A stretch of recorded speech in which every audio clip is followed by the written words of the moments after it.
The doctors would later say that if she had arrived 2 minutes later, everything might have ended very differently.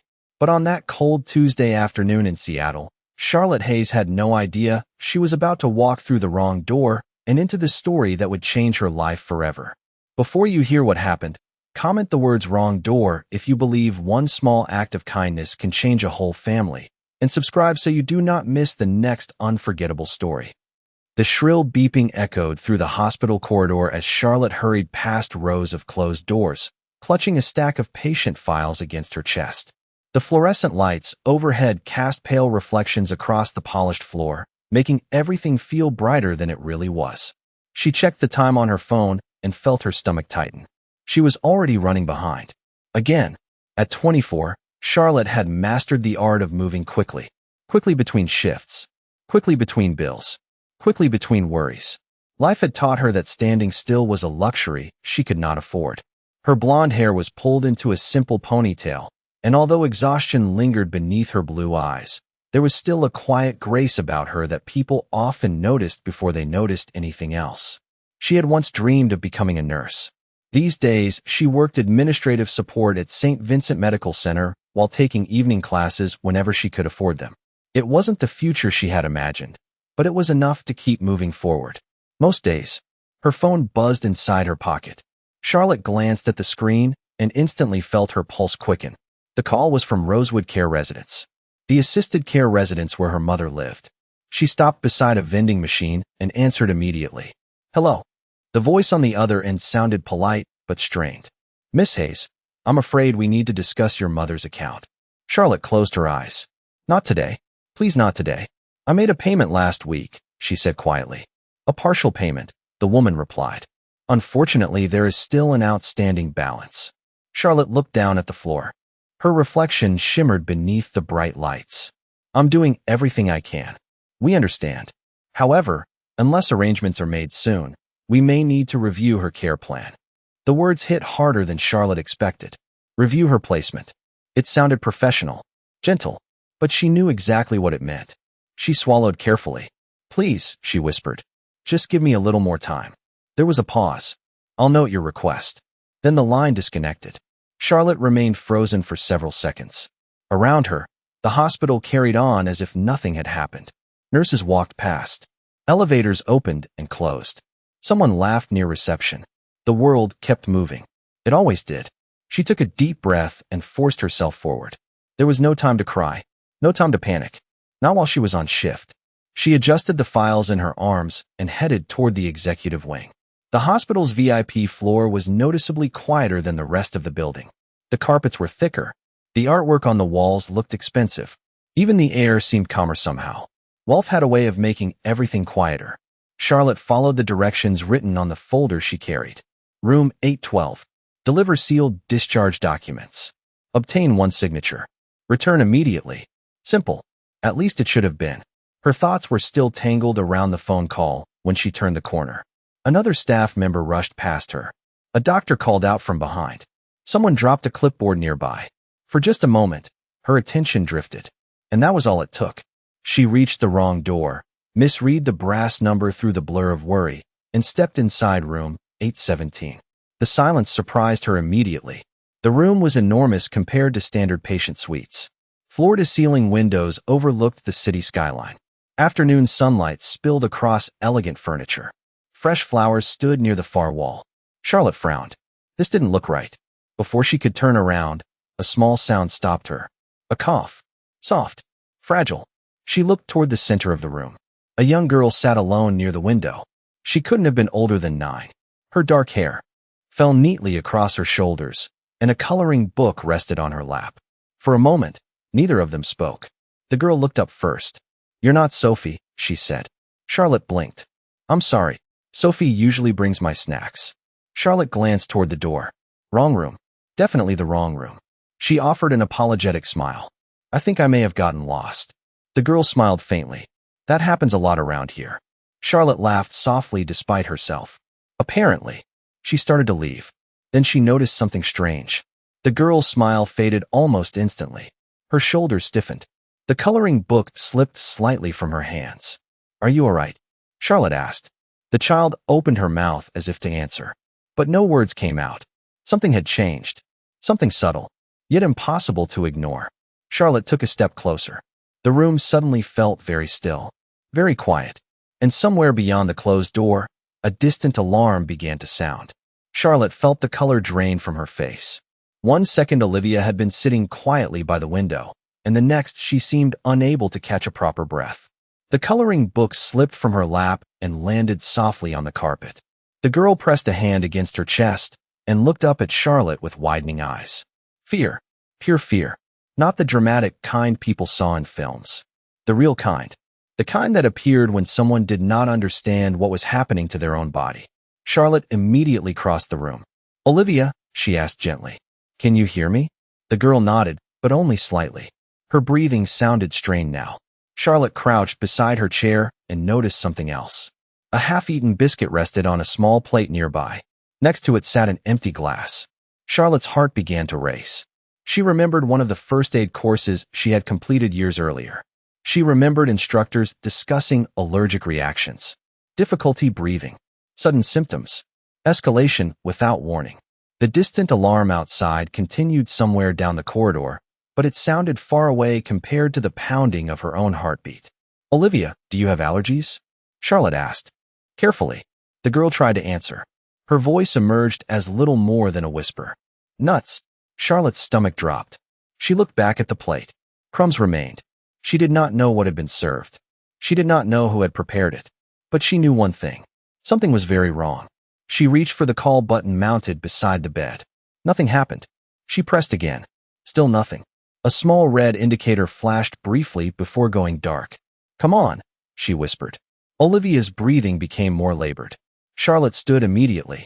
Every instinct told her not to leave the child alone. Yet standing still would help nobody. She rushed into the hallway. The executive wing remained strangely empty. A staff member appeared at the far end near the lifts. "I need help," Charlotte called. "Room 817. Right now." The nurse's expression changed instantly. She hurried forward while reaching for her radio. Charlotte returned to Olivia's side. The girl looked pale now. Not dramatically so, just enough to make Charlotte's chest tighten. Olivia attempted a brave smile. A child's smile. The kind that pretended everything was fine because adults looked worried. "Am I okay?" she asked quietly. Charlotte took her hand. "You are not alone," she replied. "And help is coming." Olivia squeezed her fingers. The gesture was small, trusting. It reminded Charlotte painfully of her younger self sitting beside her mother's hospital bed years ago, waiting for somebody to say everything would be all right, waiting for somebody to stay. Footsteps thundered into the room moments later. Nurses arrived first, then a doctor, then more staff. The calm silence of the VIP suite disappeared beneath urgent voices and coordinated movement. Charlotte stepped backward to give them space. One of the nurses quickly spoke with Olivia while another checked equipment near the bed. The doctor began issuing instructions with professional confidence. Nobody shouted. Nobody panicked. Yet the atmosphere changed completely. Every person in the room understood the importance of the next few minutes. Charlotte remained near the wall, forgotten, invisible, which suited her perfectly. She watched as experienced professionals took over. She watched color gradually begin returning to Olivia's face. She watched tension ease from the shoulders of the medical team. Relief moved through the room like sunlight breaking through clouds. A nurse finally turned toward Charlotte. "You were with her?" Charlotte nodded. "You did exactly the right thing by getting help immediately." Charlotte released a breath she had not realized she had been holding. Her knees suddenly felt weak. The adrenaline that had carried her through the last several minutes began fading all at once. The nurse offered a grateful smile before returning to her colleagues. Charlotte glanced toward Olivia. The girl looked exhausted but stable. Their eyes met briefly. Olivia gave a tiny wave. Charlotte smiled back. Then she quietly picked up the fallen coloring book from the floor and placed it on the bedside table. Nobody stopped her as she slipped from the room. The corridor felt strangely peaceful after everything that had happened. She walked slowly toward the lifts, trying to steady her breathing. Her phone vibrated again. Another message. Another reminder about overdue bills. Another problem waiting for her beyond the hospital walls. Life had a remarkable talent for continuing no matter what happened. She checked the time and winced. She was very late delivering the documents she had originally been carrying. The folder was still tucked beneath her arm. The entire chain of events had begun because she had entered the wrong room. Charlotte shook her head and started down the hallway. Behind her, inside room 817, doctors continued speaking quietly with staff. None of them noticed the black luxury vehicle pulling into the hospital's private entrance below. None of them saw the tall man stepping from the back seat. Ethan Calloway moved through the lobby with the effortless authority of someone accustomed to being recognized. Hospital administrators straightened as he passed. Reception staff exchanged quick glances. Even people who had never met him knew exactly who he was. Yet on that particular afternoon, the billionaire was not thinking about board meetings, investments, or billion-dollar contracts. He was thinking about one thing only: his daughter. And as the lift carried him toward the executive floor, he had no idea that a young woman named Charlotte Hayes had just become the reason he would never see the world quite the same way again. The executive floor seemed unusually tense when Ethan stepped out of the lift. People greeted him respectfully, but he barely noticed. His focus remained fixed on the open doorway at the end of the corridor where several senior medical staff were gathered. He moved quickly across the carpeted hall, his polished shoes making almost no sound. The moment the chief physician spotted him, concern softened into relief. "Mr. Calloway," the doctor said. "Thank you for coming so quickly." Ethan nodded once. "How is she?" The question came out calm, but years of experience had taught him how to hide worry beneath composure. The doctor gestured toward the room. "She is stable now." The word "now" immediately caught Ethan's attention. Stable now implied that things had not been stable before. His jaw tightened slightly. "Explain." The physician carefully described the sequence of events. A food service error, an unexpected allergic reaction, a malfunctioning call button, several unfortunate circumstances occurring within minutes of one another. Ethan listened without interrupting. The city skyline stretched beyond the windows behind him, but he never looked away from the doctor. "Who found her?" he finally asked. A brief silence followed. "One of the hospital staff members." "Name?" The doctor exchanged a glance with a nurse. "We are still identifying her." Ethan frowned. That answer made little sense. "You are telling me someone potentially saved my daughter's life and nobody knows who she is?" The nurse stepped forward. "She left before we could properly thank her." Ethan glanced toward Olivia's room. Through the partially open door, he could see his daughter sitting upright in bed, a blanket pulled around her shoulders. Relief swept through him so suddenly that he almost closed his eyes. Instead, he walked directly into the room. Olivia looked up immediately. The moment she saw him, her face brightened. "Dad." Ethan crossed the room and gently kissed the top of her head. No business deal had ever mattered as much as that simple moment. "How are you feeling?" he asked. "Better." Her voice sounded tired but steady. "Everyone keeps asking me that." A small smile touched Ethan's face. "That is because everyone was worried." Olivia studied him carefully. "You were worried too." "Very." She seemed satisfied by the honesty. For a few seconds they sat quietly together. Sunlight continued spilling across the room, turning the glass buildings outside into mirrors of gold and silver. Then Olivia asked a question Ethan did not expect. "Did they find the lady?" Ethan looked at her. "What lady?" "The blonde lady." Olivia adjusted the blanket. "She stayed with me." Ethan immediately leaned forward. "Tell me about her." Olivia thought for a moment. "She looked kind." Ethan almost laughed. Only a child would begin with that detail. "What else?" "She held my hand." Olivia stared down at her fingers. Everybody always rushes around when something happens. But she stayed. Something about those words landed heavily in Ethan's chest. Children notice things adults overlooked. They remembered feelings more than events. "Do you know her name?" Olivia shook her head. "I think she said it, but everything felt fuzzy." She looked up again. "Can she come back?" Ethan hesitated. "We will try to find her." Olivia smiled faintly. "Good." Meanwhile, several floors below, Charlotte was having a much less peaceful afternoon. Her supervisor stood beside her desk holding the delivery folder she should have completed almost an hour earlier. "You disappeared." Charlotte resisted the urge to explain everything. Experience had taught her that some managers valued schedules more than circumstances. "I am sorry." Sorry does not complete paperwork. Charlotte lowered her eyes. "It will not happen again." The supervisor sighed and eventually walked away. The crisis had passed, but the embarrassment lingered. Charlotte sat down and stared at her computer screen. Numbers blurred together. Forms waited to be processed. Emails continued arriving. Yet her thoughts kept returning to Olivia. She wondered whether the little girl was comfortable now, whether her family had arrived, whether she was frightened. Charlotte understood hospitals better than most people her age. She understood how lonely illness could feel. A message notification appeared on her phone. Her stomach tightened before she even opened it. The assisted care residence. Again, she read the short message twice. Final reminder regarding outstanding balance. Please contact administration. Charlotte slowly locked her screen. For several seconds, she simply sat there listening to the soft hum of office equipment. Around her, colleagues discussed weekend plans and upcoming holidays. Normal conversations. Normal lives. She envied them sometimes. Not because they were wealthier or more successful, because they seemed able to breathe without constantly worrying about what disaster might arrive next. Across the city, Ethan remained seated beside Olivia's bed long after the doctors left. He reviewed reports on his tablet, but absorbed almost none of them. His thoughts remained fixed on one question. Who was the young woman who had stayed when everyone else was absent? Finally, he pressed a button and connected to his executive assistant. Yes, Mr. Calloway.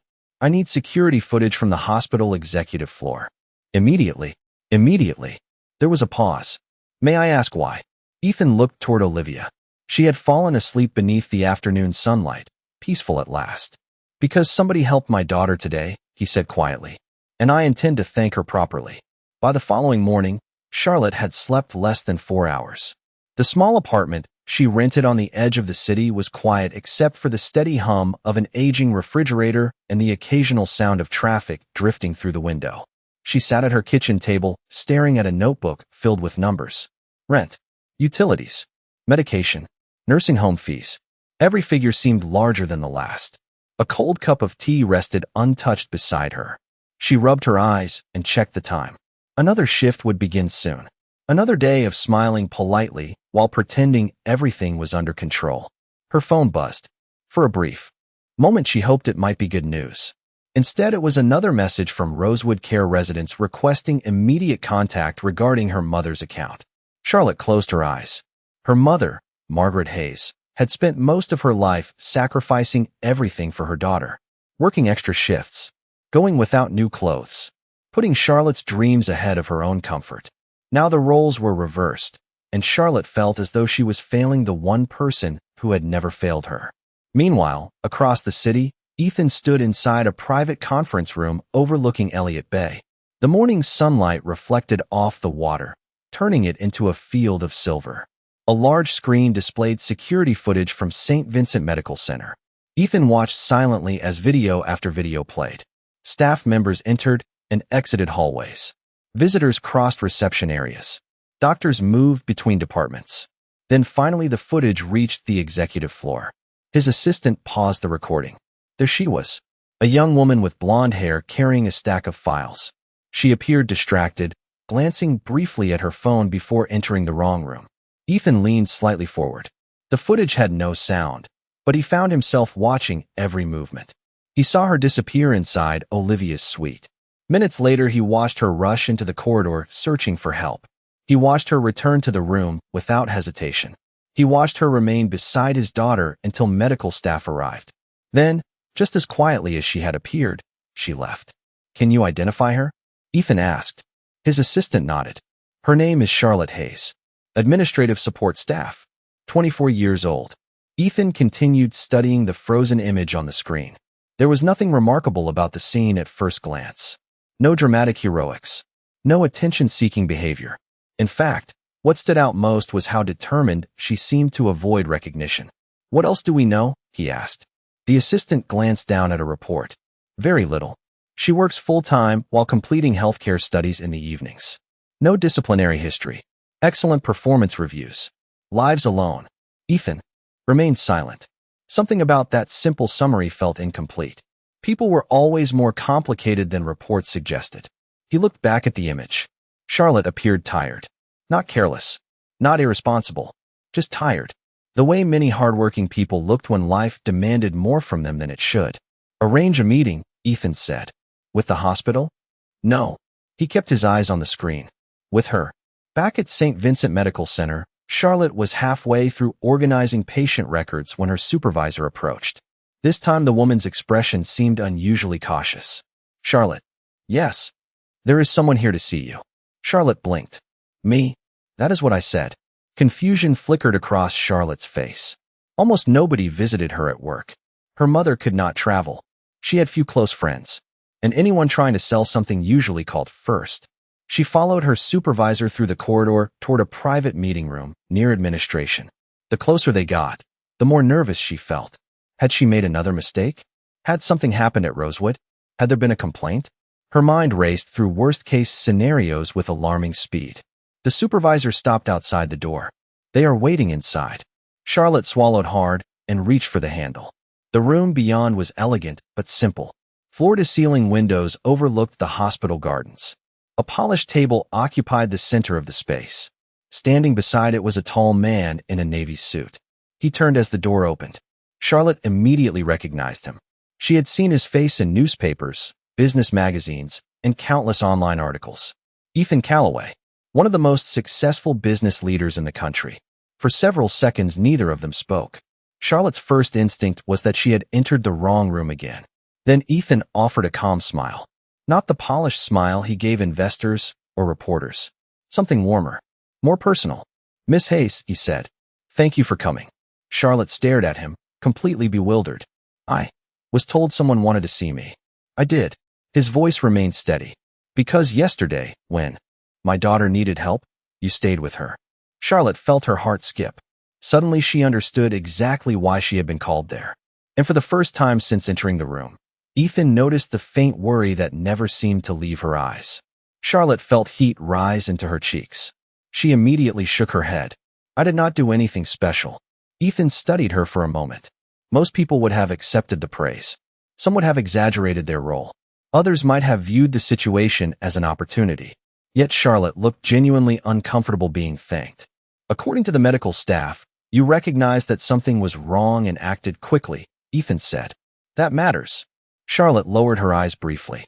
Anyone would have done the same. You would be surprised. His answer came quietly. For a second, neither spoke. Sunlight streamed through the windows, casting warm patterns across the table between them.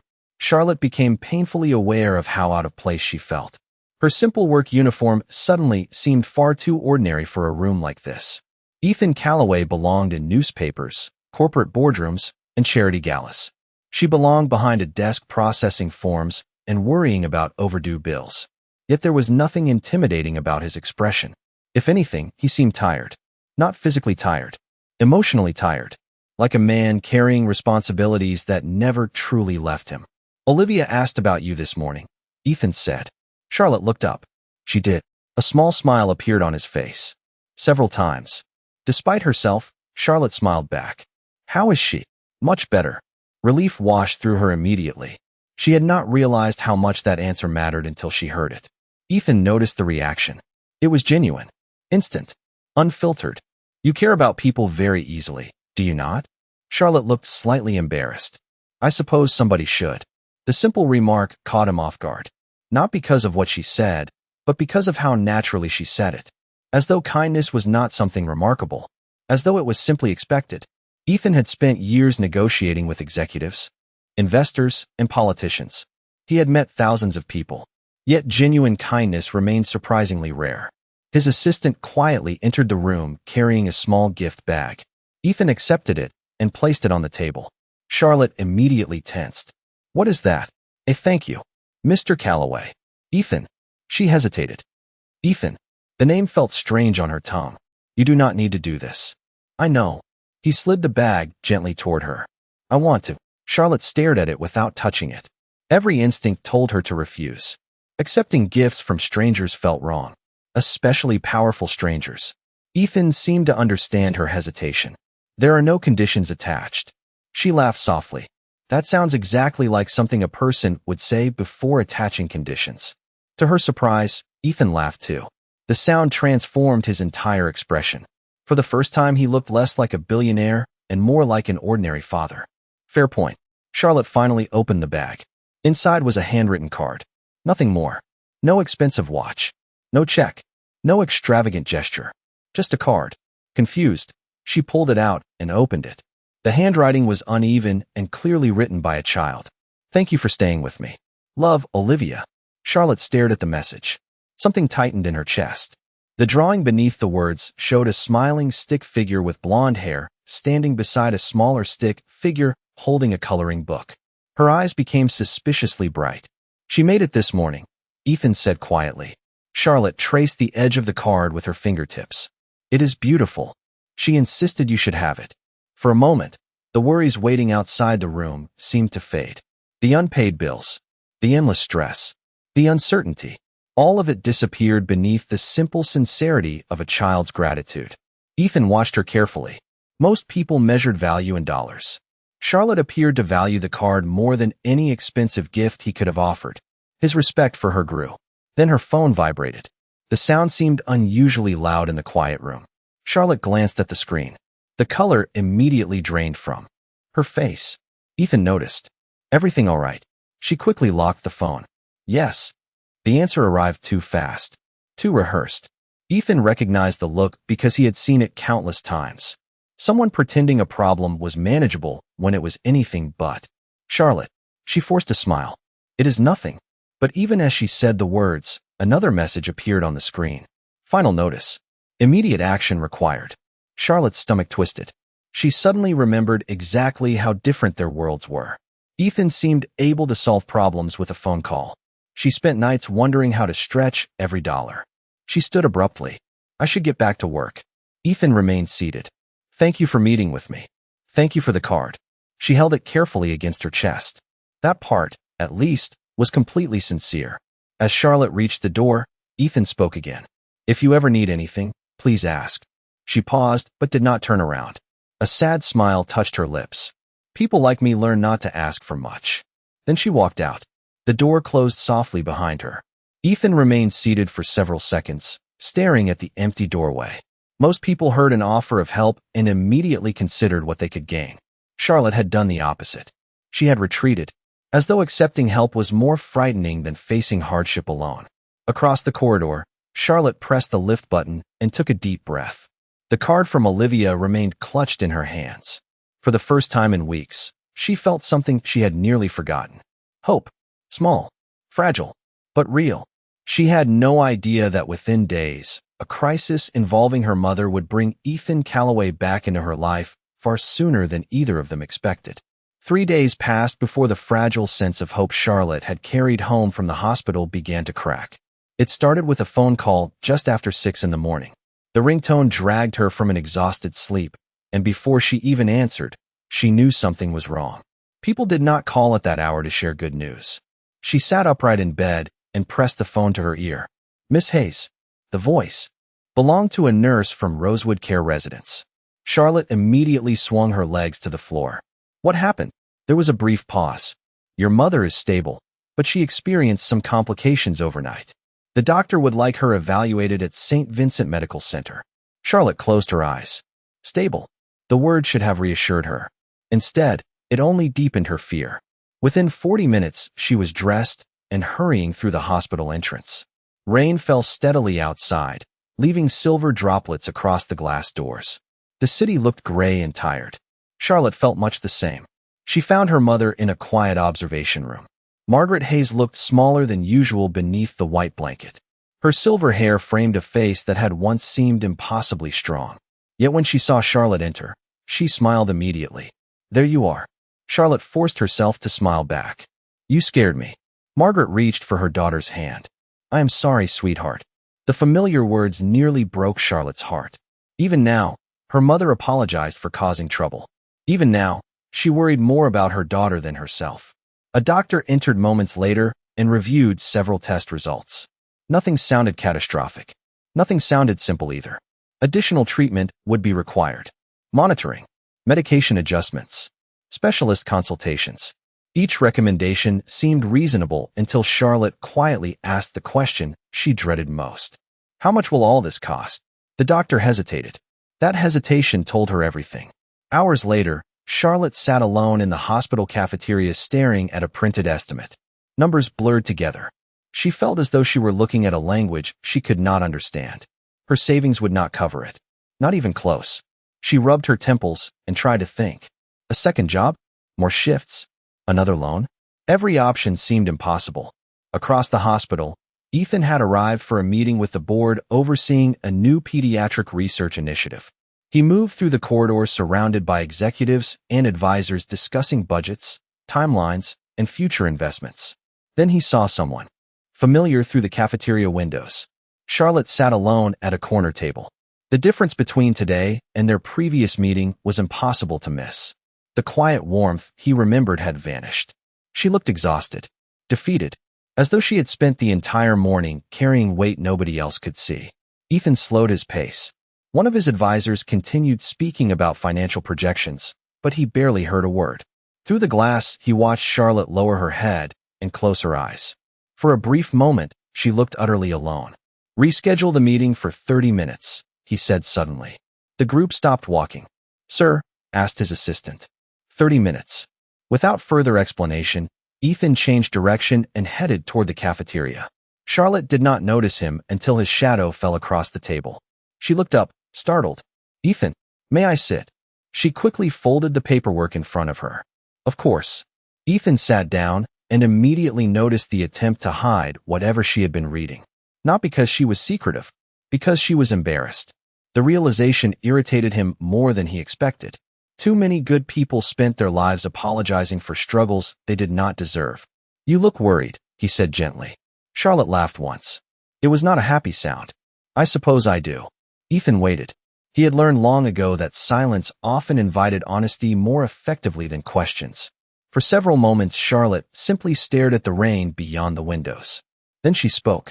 "My mother is here." Ethan nodded. "The nursing home called this morning. Is she all right?" "She will be." Charlotte swallowed hard. "The treatment costs are another story." The words escaped before she could stop them. Embarrassment immediately followed.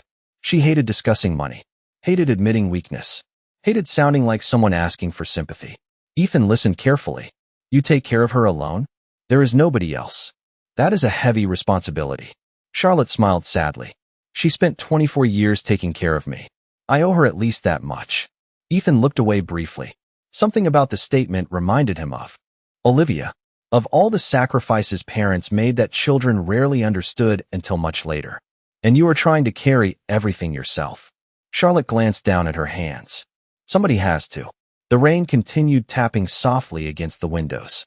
Around them, hospital staff moved through the cafeteria carrying coffees and lunch trays. Ordinary moments unfolding around extraordinary burdens. Ethan studied Charlotte carefully.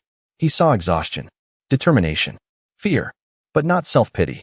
Never self-pity. That more than anything made him want to help. Yet he remembered her reaction the last time he offered assistance. "People like me learn not to ask for much." The words echoed in his mind. He understood then that helping Charlotte would require more than generosity. It would require earning her trust. And for the first time in years, Ethan Calloway found himself caring deeply whether one particular person trusted him at all. The conversation ended when Charlotte's phone rang again. She glanced at the screen and immediately excused herself. "I am sorry. I need to take this." Ethan nodded. "Of course." Charlotte stepped into the corridor and answered. The call came from the billing department. The woman on the line sounded professional, but every word felt heavier than the last. Payment deadlines, treatment schedules, outstanding balances. Charlotte listened quietly, gripping the phone tighter with each sentence. By the time the call ended, her shoulders felt as though they carried twice their normal weight. She leaned against the wall and closed her eyes. For a moment, she allowed herself to imagine what it would be like not to worry, not to calculate every expense, not to wonder whether helping her mother meant sacrificing another piece of her own future. The thought vanished as quickly as it arrived. Life did not work that way, not for people like her.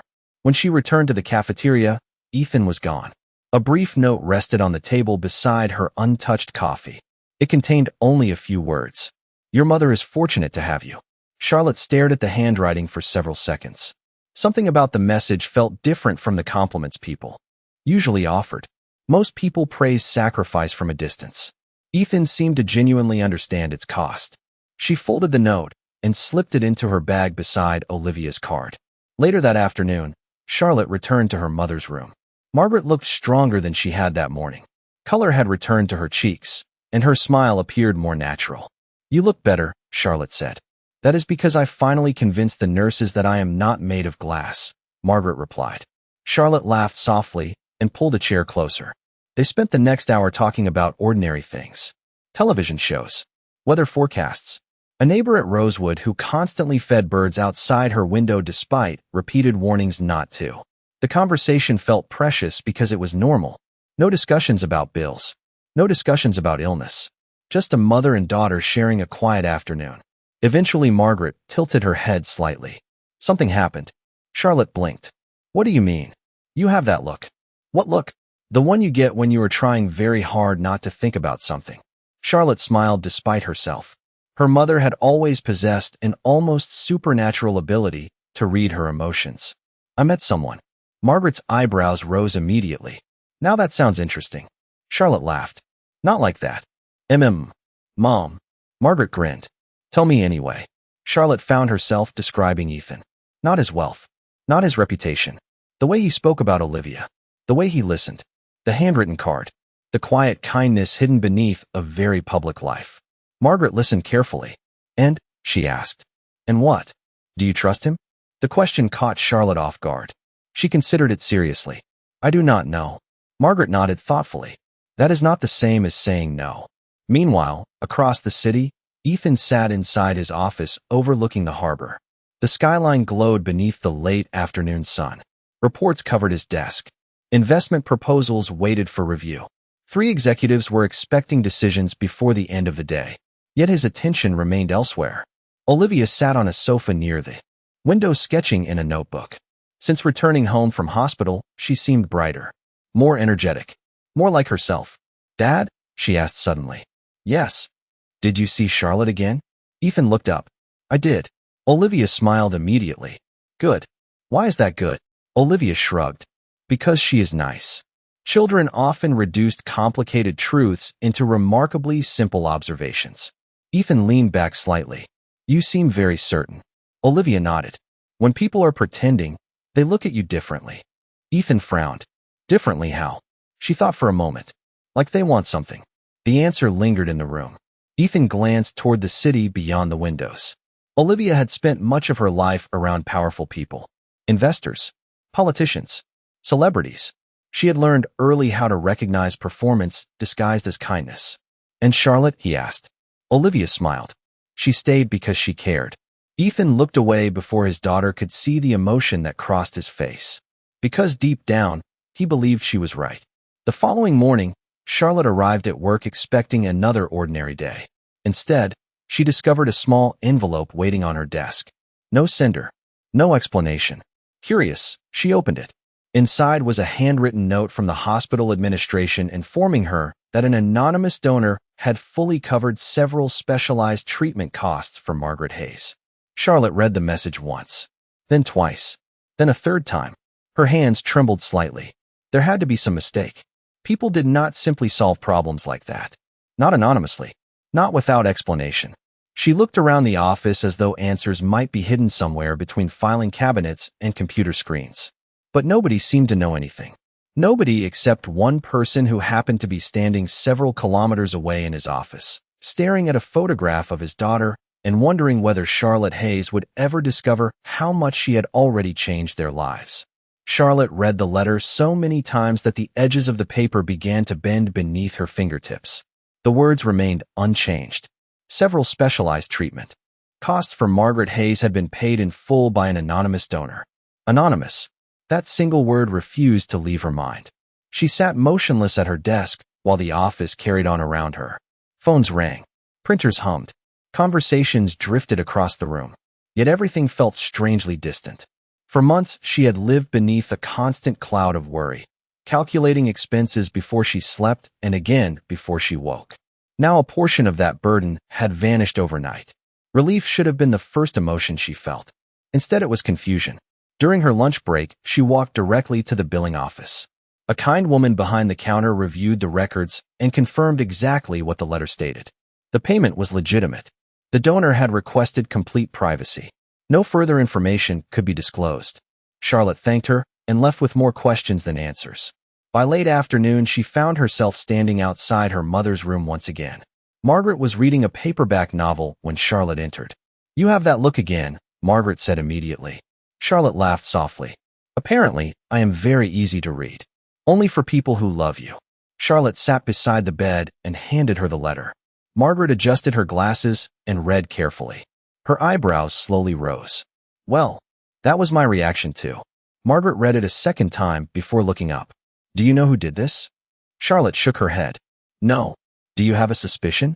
Charlotte hesitated. One face appeared in her mind immediately. Tall, calm, thoughtful blue eyes. She quickly pushed the thought away. "Not really." Margaret smiled knowingly, but chose not to press further. Instead, she folded the letter and handed it back. "Then perhaps somebody saw your kindness and decided to return a little of it."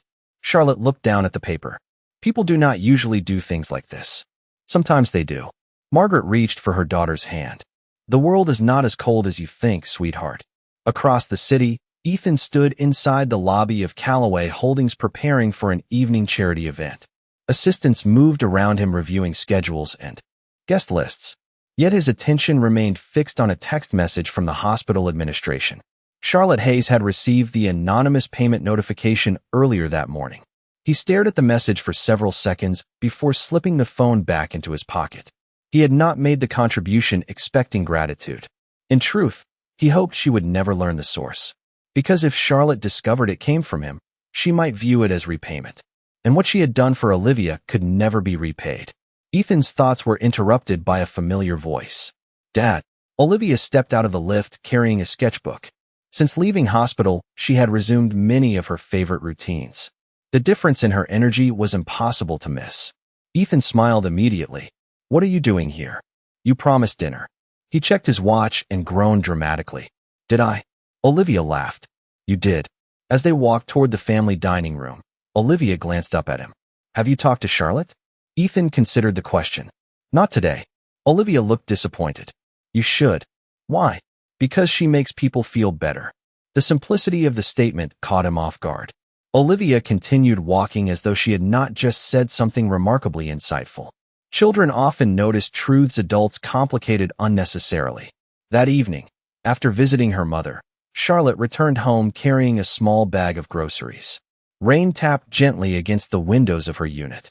The city lights shimmered beyond the glass like distant stars. For the first time in weeks, she felt something close to peace. Not complete peace. There were still bills. Still responsibilities, still uncertainty, but the pressure crushing her chest had eased enough for her to breathe. As she unpacked groceries, something slipped from her bag and landed on the kitchen table. Olivia's card. Charlotte picked it up and smiled. The uneven handwriting, the cheerful drawing, the innocent gratitude. It remained one of the most valuable things she owned. She placed it carefully beside the anonymous payment letter. 2 reminders. One from a child she barely knew. One from a stranger she could not identify, both proof that kindness still existed. Her phone suddenly buzzed. Expecting another hospital notification, she reached for it absent-mindedly. Instead, she froze. The message came from an unfamiliar number. "Hello, Charlotte. Olivia has been asking about you all week. If you are available, she would love to see you this Saturday. No pressure. Ethan." Charlotte stared at the screen as her heart skipped unexpectedly. Outside, the rain continued falling across the city, but for the first time in a very long time, she found herself smiling at a future she could not yet predict. Charlotte stared at the message for nearly a full minute before replying. Her thumb hovered above the screen while a dozen different thoughts competed for attention. Part of her wanted to decline. Life had taught her to be cautious whenever wealthy, influential people entered her world. Another part remembered Olivia's smile, the handmade card, and the simple kindness that had existed between them from the beginning. In the end, that part won. "I would love to see her. Thank you for asking." She sent the message before she could change her mind. The reply arrived less than a minute later. "Saturday at 11. Olivia is already excited." Charlotte smiled despite herself. The rest of the week passed more quickly than usual. Her mother's condition continued improving, and every positive update felt like a small gift. Margaret even managed a short walk through one of the hospital gardens, proudly declaring that she was far stronger than everyone seemed to think. By Saturday morning, bright sunshine had replaced the rain that had dominated most of the week. Charlotte stood in front of her wardrobe longer than she cared to admit. Eventually, she settled on a simple blue dress and a light cardigan. Nothing expensive, nothing remarkable, just something comfortable.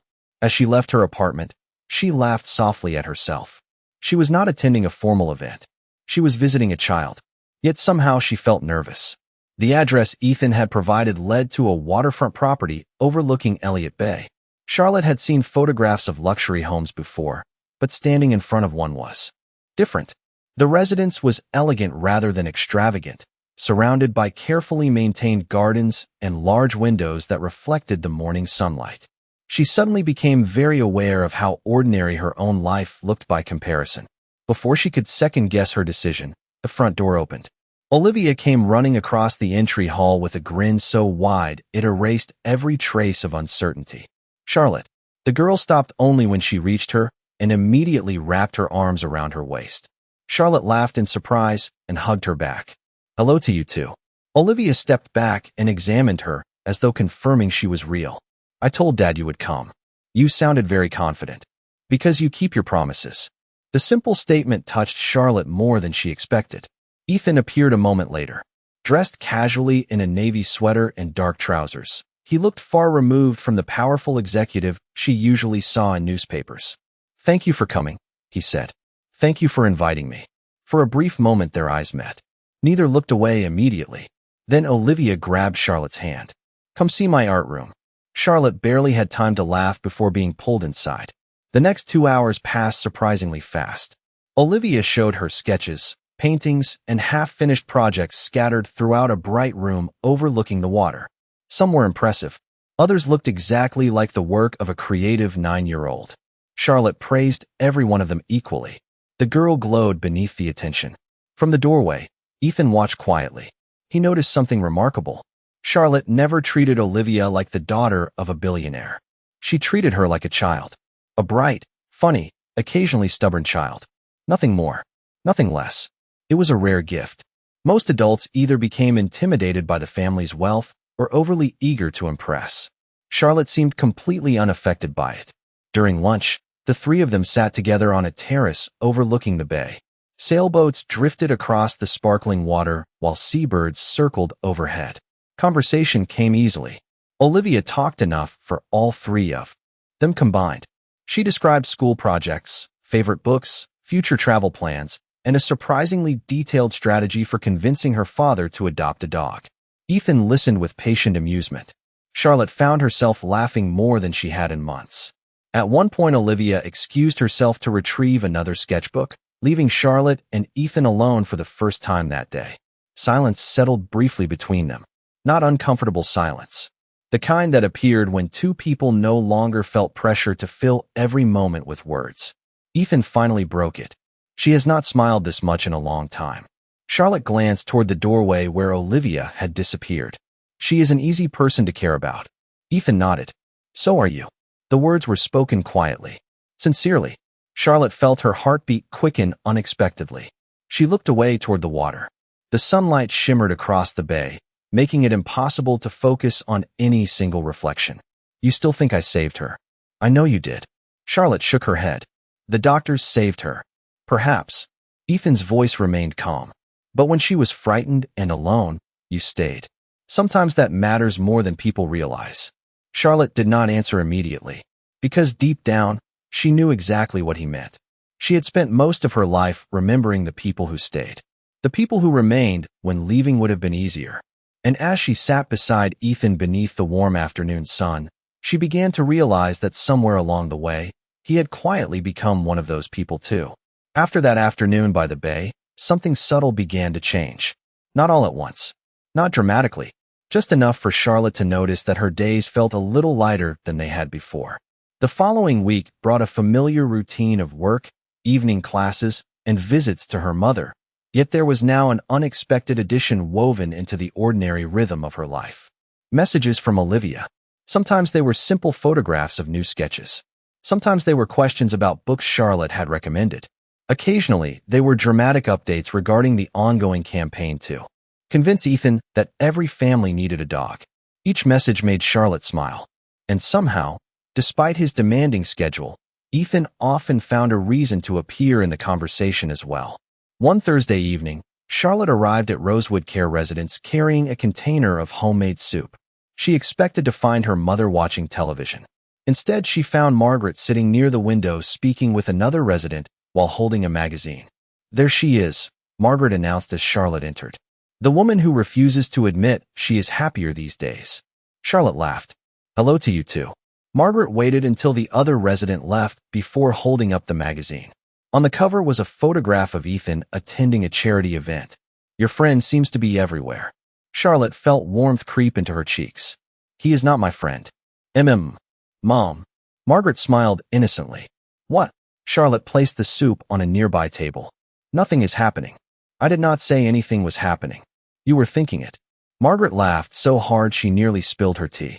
Later that evening, Charlotte left Rosewood and stepped into the cool night air. Her phone buzzed almost immediately. She expected another message from Olivia. Instead, the screen displayed Ethan's name. For some reason, her heart responded before her mind did. She answered, "Hello. I hope I am not interrupting." His voice sounded warm and familiar now. "Not at all." "Good." There was a brief pause. "I have a strange question." Charlotte smiled. "That sounds promising."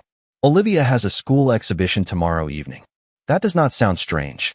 "The strange part is that she informed me attendance is apparently mandatory for both of us." Charlotte stopped walking. "Both of us?" "According to Olivia, yes." She laughed softly. "She planned this, did she not?" With remarkable efficiency. The image of Olivia orchestrating events from behind the scenes made Charlotte shake her head. "Then I suppose I should attend." Relief appeared in Ethan's voice before he could hide it. "She will be very happy." The next evening, Charlotte arrived at the school gymnasium shortly before 6. Children's artwork covered display boards throughout the hall. Parents mingled between exhibits while students proudly explained projects with varying degrees of accuracy. The atmosphere felt warm and chaotic in the best possible way. Charlotte spotted Olivia immediately. The girl was standing beside a large painting, practically vibrating with excitement. "You came," Olivia exclaimed. "Of course." Moments later, Ethan appeared from the opposite side of the room. For a second, everything else seemed to fade into the background. Charlotte noticed the way his expression softened when he saw her. Ethan noticed the way she smiled before she even realized she was doing it.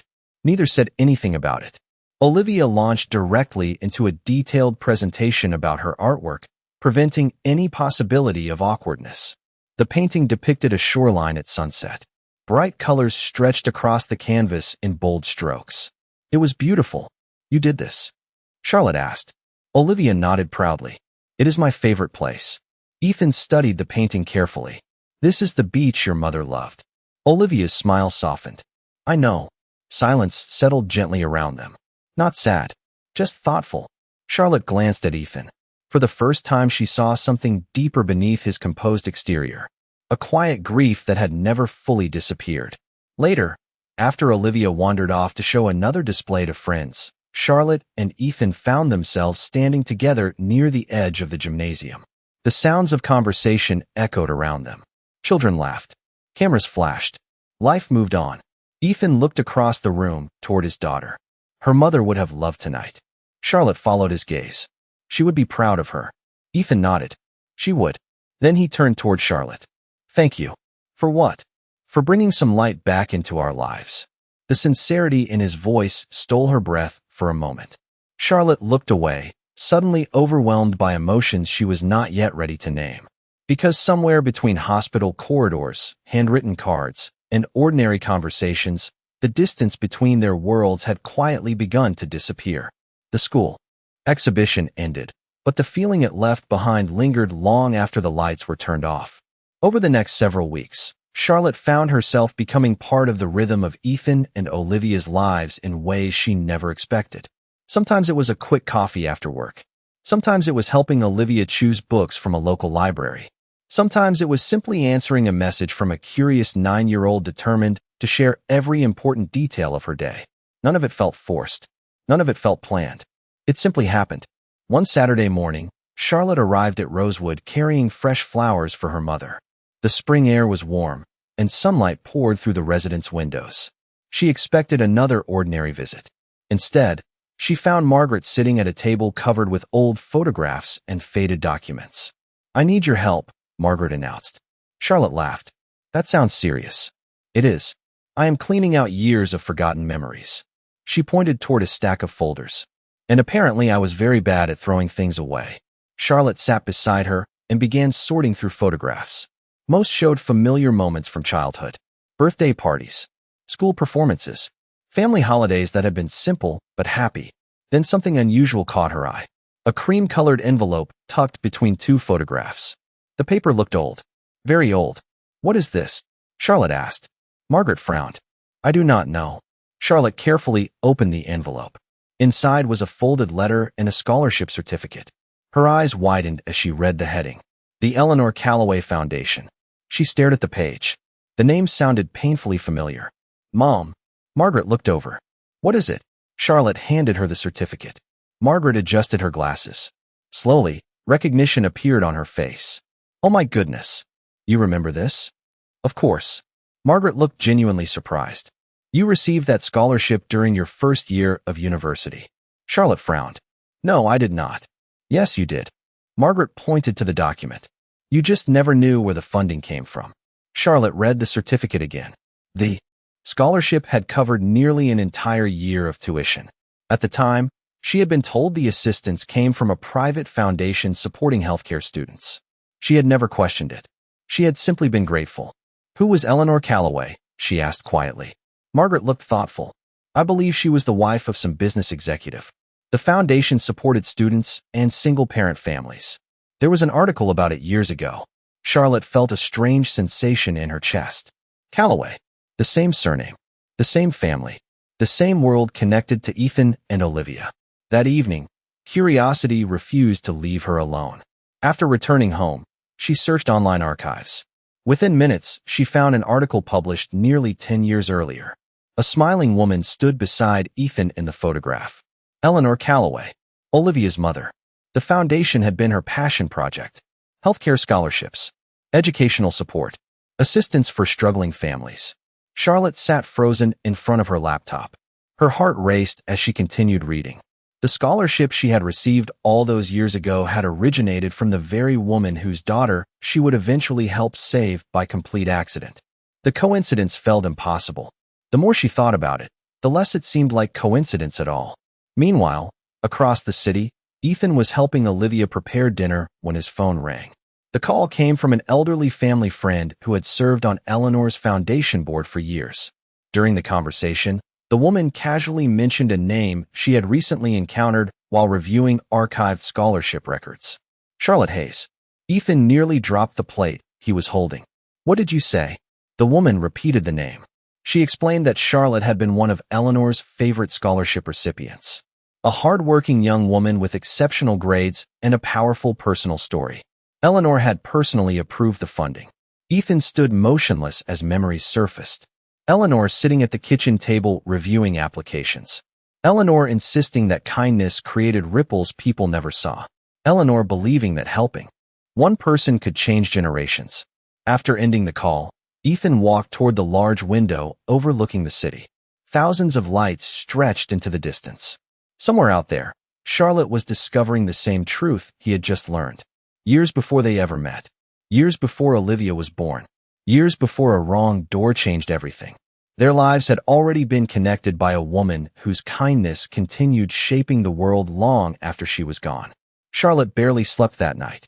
The scholarship certificate remained on her kitchen table beside Olivia's handmade card and the anonymous payment letter. 3 separate moments. 3 separate acts of kindness.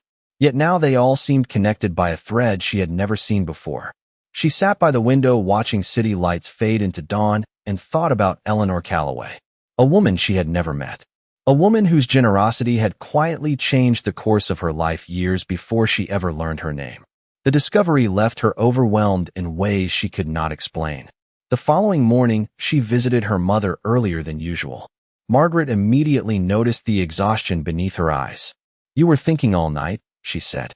Charlotte smiled weakly. "Is it really that obvious?" "Only because you got that from me." Charlotte sat beside the bed and told her everything. The scholarship, the foundation, the connection to Ethan and Olivia. Margaret listened without interrupting. When Charlotte finished, silence settled gently between them. Finally, Margaret reached for her daughter's hand. You know what I think? What? I think some people leave fingerprints on the world. Charlotte frowned slightly. Fingerprints. Margaret nodded. Small acts. Quiet acts. The kind nobody notices at the time. Then years later somebody discovers their life changed because of them. Charlotte looked down at the scholarship certificate she had brought with her. I wish I could thank her. Maybe you already have. Charlotte blinked. What do you mean? Margaret smiled softly. Her daughter is alive because you walked into the wrong room. The words lingered long after the conversation ended. Later that afternoon, Charlotte received another message from Ethan. It was simple. Olivia wants to show you something. Are you free after work? Charlotte stared at the screen for several seconds before replying yes. 2 hours later, she found herself standing once again outside the waterfront home. This time, Olivia greeted her carrying a large folder nearly half her size. I found treasure, the girl announced. Charlotte laughed. That sounds serious. It is. Olivia pulled her inside before she could ask more questions. Ethan stood nearby holding a mug of coffee. There was a strange expression on his face. Not concern, not surprise, something closer to anticipation. Olivia dropped the folder onto a dining table and opened it dramatically. Inside were photographs, newspaper clippings, and foundation records. Dad told me about the scholarship. Charlotte looked toward Ethan. He nodded. I thought you deserved to know that I found out too. Olivia began spreading documents across the table. Mom kept copies of everything.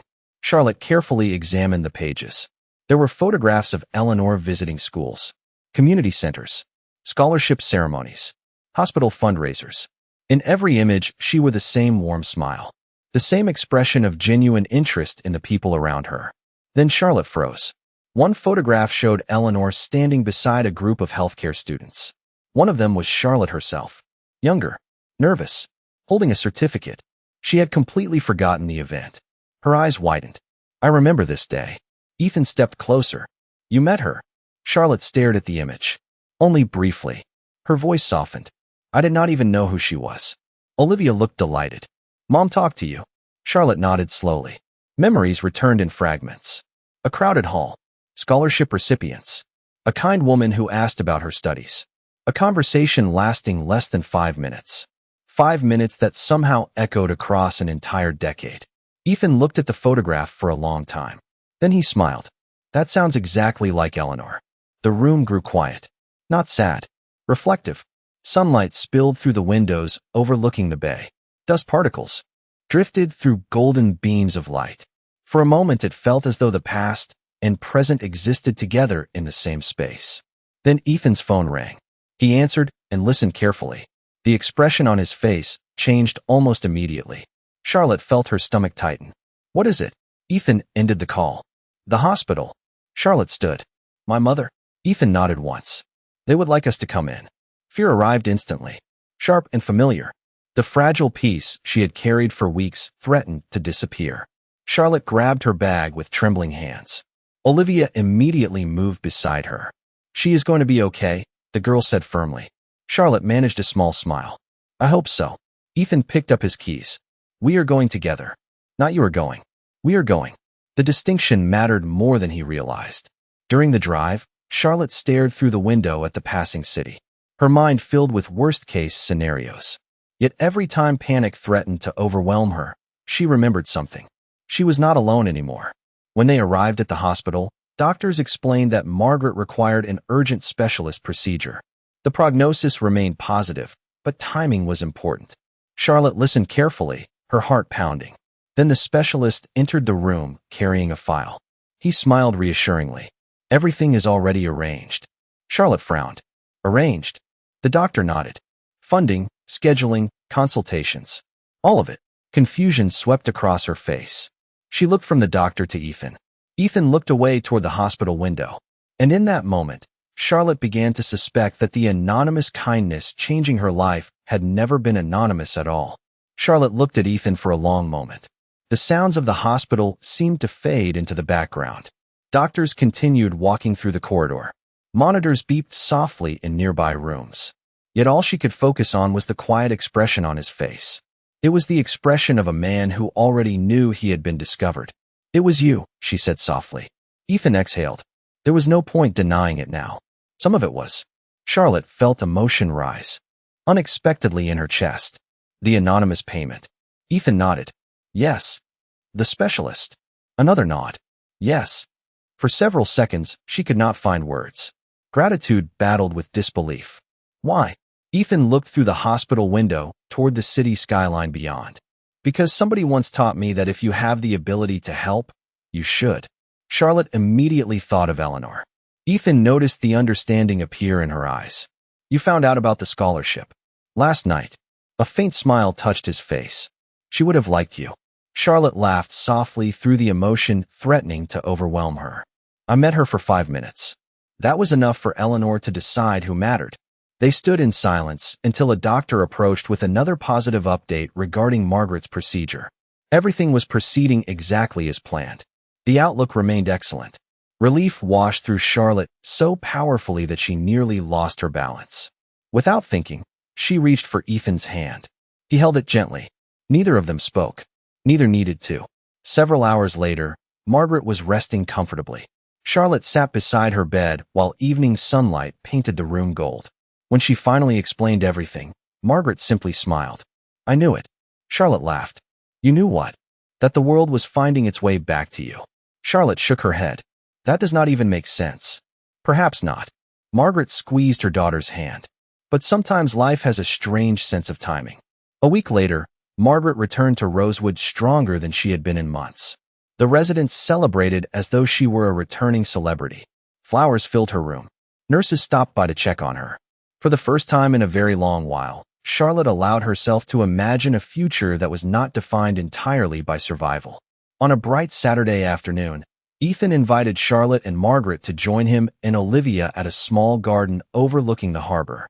The location held special meaning. It had been one of Eleanor's favorite places. Wildflowers swayed gently in the breeze.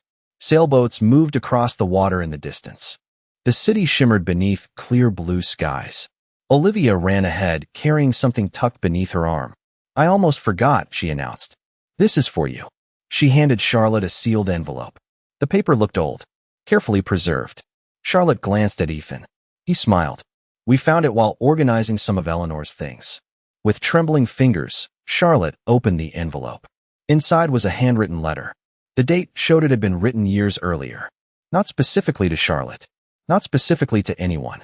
It was one of Eleanor's personal reflections intended for Olivia someday. Charlotte began reading silently. Halfway through, her vision blurred. One sentence stood out above all the others. If you ever meet someone truly kind, hold on to them. The world will always have enough successful people. It will never have enough good ones. Charlotte lowered the letter. Tears glistened in her eyes. Ethan looked away briefly, clearly affected by the words himself. Olivia stepped closer. Mom always said kindness travels farther than money. Charlotte smiled through her tears. Your mother was very wise. I know. Olivia grinned proudly. The four of them remained together as afternoon slowly drifted toward evening. Margaret shared old stories. Olivia filled every silence with questions and observations. Ethan listened more than he spoke, and Charlotte found herself looking around at the people beside her. Not clients, not strangers, not obligations. Family, perhaps not by blood, perhaps not by law, but family nonetheless. As the sun began setting across the harbor, painting the sky in shades of gold and rose, Olivia quietly slipped her hand into Charlotte's. You know, she said thoughtfully, if you had not walked into the wrong room that day, none of this would have happened. Charlotte looked toward Ethan, then toward Margaret, then back at Olivia. I know. Ethan smiled. Sometimes the biggest changes begin with the smallest mistakes. Charlotte watched the last sunlight dance across the water. Months earlier, she had been rushing through a hospital corridor carrying paperwork and worries she thought would never end. She had believed she was walking through life alone. She had believed kindness was something people talked about more than they practiced. She had been wrong. Because one unexpected moment had connected a struggling young woman, a grieving father, a remarkable child, and the lasting legacy of a woman whose compassion continued changing lives long after she was gone. And as the evening light settled gently over the harbor, Charlotte realized something she would never forget. The wrong door had never truly been the mistake. Walking through it had been the beginning of coming home. And if this story reminded you that kindness can return when you least expect it, leave a comment for the person who once stayed with you. And subscribe so you never miss the next story about love, second chances, and the quiet miracles that change ordinary lives.